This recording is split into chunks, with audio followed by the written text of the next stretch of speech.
morning, it's March 27th. This is To My Liberal Friends. Well, the hot news of the week is the apparent possible leak of classified information during a group chat by national security officials. The leak was someone adding Atlantic reporter Jeff Goldberg to the chat and allowing him to see what was being texted. Now, I have to be honest, this is a mistake and should never have happened. But guess what? It did, and now we have to get over it. Immediately, Democrats on Capitol Hill pounced and called this a major breach of national security.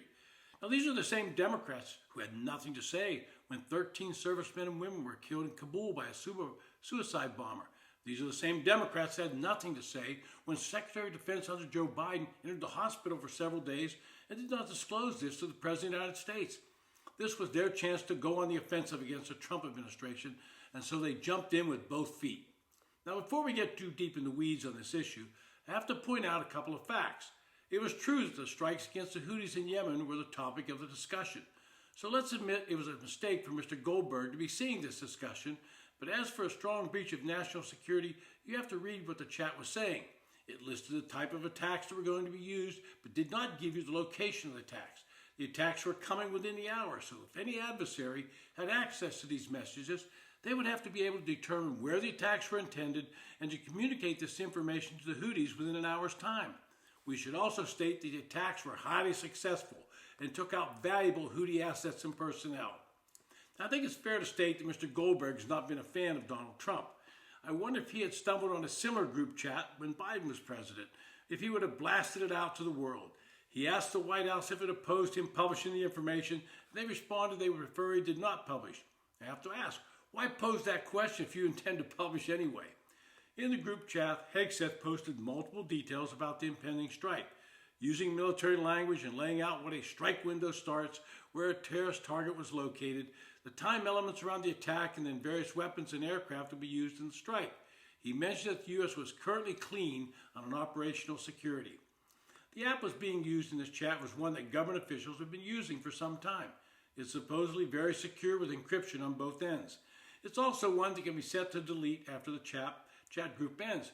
Of course, this infuriates some liberals, the same ones that saw no problem with Hillary Clinton bleaching her server and destroying mobile phones she used to communicate with, and so the liberal watchdog group American Oversight filed a lawsuit in federal district court arguing that officials failed to implement measures to prevent the automatic deletion of messages in the Signal app. They argue this is a violation of the Federal Records Act. Since we know that this app had been used by government officials before, I wonder if they would have sued Biden officials about not deleting text. I say this because the Signal app is an approved app loaded onto government phones at the Pentagon, Department of State, and the CIA. I do find it interesting that the case has been assigned to Judge Boasberg. The district court says it was random, but somehow he keeps getting these politically charged cases. Might it be that he's the chief judge there? Getting back to what the timeline was on these leaked chats. There is no information or evidence that anyone that was not authorized other than Mr. Goldberg had access to the information. By the time the leak was reported, President Trump had already decided to strike the Houthis in Yemen. That was a good decision by the commander-in-chief. The Houthis were terrorizing global shipping and taking shots at U.S. military ships and planes, which nobody should be allowed to do without paying a price. Mr. Trump understands the element of deterrence. What the end game of the Democrats in this situation is to cast a shadow on the Trump administration and, more to the point, to try to force Secretary Hegseth to resign. They will also turn on National Security Advisor Mike Waltz. Mike Waltz seems to be owning up that he may be the one who inadvertently added Jeff Goldberg. But they will ignore that Jeff Goldberg has attacked Trump on every occasion. They see this as red meat, and they're going to pounce because they have nothing else to attack at this point in the administration. They have never asked Jeff Goldberg if he announced he was on the call and when he knew he should not have been on the call. They would never ask why he didn't immediately disengage from the call. That would not fit their narrative. If you look at the entire chat record, each person announces themselves, but Mr. Goldberg remained silent. He knew he was not supposed to be on the call, and he had been allowed in by accident. But remember when conservatives surreptitiously recorded Democrats saying damning things? Well, they denounced those tactics, said it was entrapment. They should have announced who they were and what they were doing. Perhaps someone should ask Mr. Goldberg those type of questions.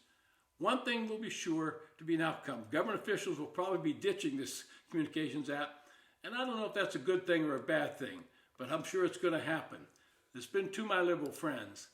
Thanks for listening.